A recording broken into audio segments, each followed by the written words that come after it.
कर्नाटक सरकारच्या कृष्णा काठ योजनेअंतर्गत आलमट्टी धरणाची उंची 5 फुटांनी वाढवली जाणार आहे। कर्नाटक सरकारच्या या प्रकल्पामुळे मात्र पश्चिम महाराष्ट्रातील पूरस्थिती आणखी गंभीर होण्याची भीती व्यक्त केली जाते।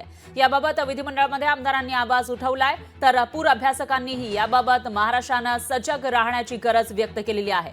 कारण आलमट्टी धरण हे जरी कर्नाटकमध्ये असलं तरी देखील त्याचा परिणाम हा महाराष्ट्रातील पश्चिम महाराष्ट्रामधील काही जिल्ह्यांना सहन करावा लागतो। त्या पार्श्वभूमीवर जेव्हा आता या धरणाची उंची वाढवली जाणार आहे, तेव्हा पावसाळ्यामध्ये मात्र जी पश्चिम महाराष्ट्रातील काही जिल्हे आहेत त्या ठिकाणी पूरस्थिती गंभीर होण्याची भीती आहे। त्या पार्श्वभूमीवर कर्नाटक सरकारला याविषयी विनंती करावी आणि त्यांनी उंची वाढवू नये अशी भूमिका आपल्या राज्यातील आमदारांनी घेतली आहे।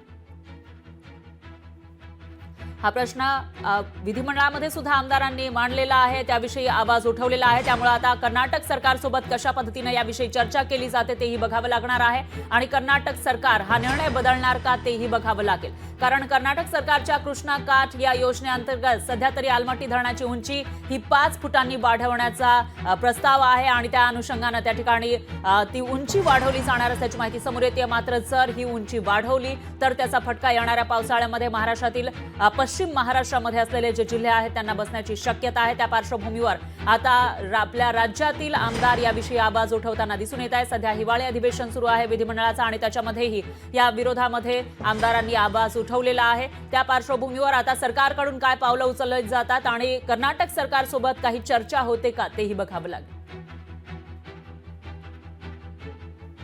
मी प्रदीप वायचळ, पाटबंधारे खात्याचे निवृत्त उपविभागीय अभियंता। मी 40 वर्षे निवृत्त नोकरी करून मी पाटबंधारे खात्यात काम केलेले आहे। सध्या पूर परिस्थिती सांगली कोल्हापूर जिल्ह्यात 2005 पासून येत आहे। सध्या आलमट्टी धरणाने उंची वाढवण्याचे नियोजन केलेले आहे। याबाबत शासनाने मुख्यमंत्री, पाटबंधारे खात्याचे मंत्री, पाटबंधारे खाते, महसूल खाते यांनी पूर नियंत्रण कर्नाटक राज्य करत नाही, त्यामुळे त्यांनी सुप्रीम कोर्टात जाणे अत्यंत गरजेचे आहे। जर ते सुप्रीम कोर्टात नाही गेले तर कर्नाटक पाणी सोडण्याबाबत ऐकत नाही, पाणी साठा पूर्ण करून घेतात। त्यामुळे सांगली कोल्हापूर जिल्ह्यात भयंकर नुकसान होते। याची सर्वस्वी जबाबदारी कर्नाटक शासनाची आहे। त्यामुळे सुप्रीम कोर्टात महाराष्ट्र शासन पाटबंधारे खात्याने केस दाखल करणे अत्यंत आवश्यक आहे।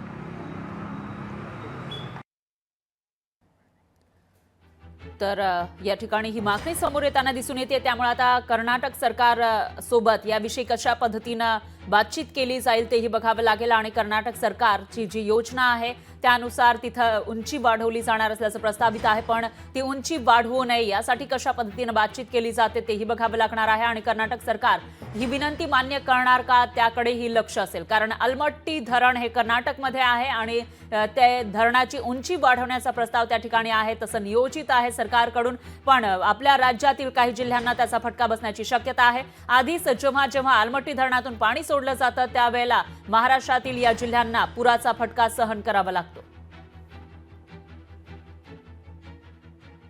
कृष्णा महापूर नियंत्रण नागरिक कृती समिती, मी सर्जेराव पाटील। आपल्याकडे या समितीमध्ये सेवानिवृत्त अधिकारी आहेत। 5 वर्ष झालं आम्ही सातत्याने महापुरावरती काम करत आहोत आणि आम्ही वेळोवेळी शासनाला, प्रशासनाला जागा करण्याचं सुद्धा काम करत आहोत की पूर यायच्या आधी सुद्धा कल्पना आम्ही प्रशासनाला दिली आहे। परंतु या ठिकाणी आता आलमट्टीने उंची वाढवण्याचा जो विषय घेतलेला आहे तो फारच डोकेदुखी होणार आहे सांगलीकरांसाठी। कारण पूर्ण सांगली पाण्याखाली जाईल अशी भीती या ठिकाणी आहे। 519-60ची परिस्थिती निम्मी सांगली पाण्याखाली जाते, तर 524.60 मीटर जर उंची वाढवली तर या ठिकाणी पूर्ण सांगली पाण्याखाली जाण्याची धोका निर्माण झालेला आहे। कारण आलमट्टीनं या वेळेला आमच्या प्रशासनानं सांगून सुद्धा आलमट्टीनं विसर्ग पुढे वाढवला नाही, पाणी अडवून ठेवलं आणि त्याचा परिणाम सांगलीकरांना या ठिकाणी पुराच्या परिस्थितीत भोगावं लागला। अचानक येणाऱ्या पुरामुळे सांगलीकरांचं या ठिकाणी 50,000 कोटीचं नुकसान झालेलं आहे। ते भविष्यात होऊ नये म्हणून प्रशासनानं यावेळेला आलमट्टीला सुप्रीम कोर्टात खेचलं पाहिजे, सुप्रीम कोर्टात आपलं प्रशासन गेलं पाहिजे। या ठिकाणी त्यांना तेलंगणाच्या बाबतीत सुप्रीम कोर्टानं निकाल विड्रॉ केलेली आहे केस। यामध्ये तेलंगणाला सांगितलेलं आहे तुमचं पाणी तुम्हाला मिळेल, परंतु अडवणूक होणाऱ्या पाण्याचा वापर कर्नाटकमधल्या लोकांना होत आहे, त्यामुळे तुम्ही अडवणूक करू नका। त्या पद्धतीने ती केस विड्रॉ जरी झाली असली तर भविष्यात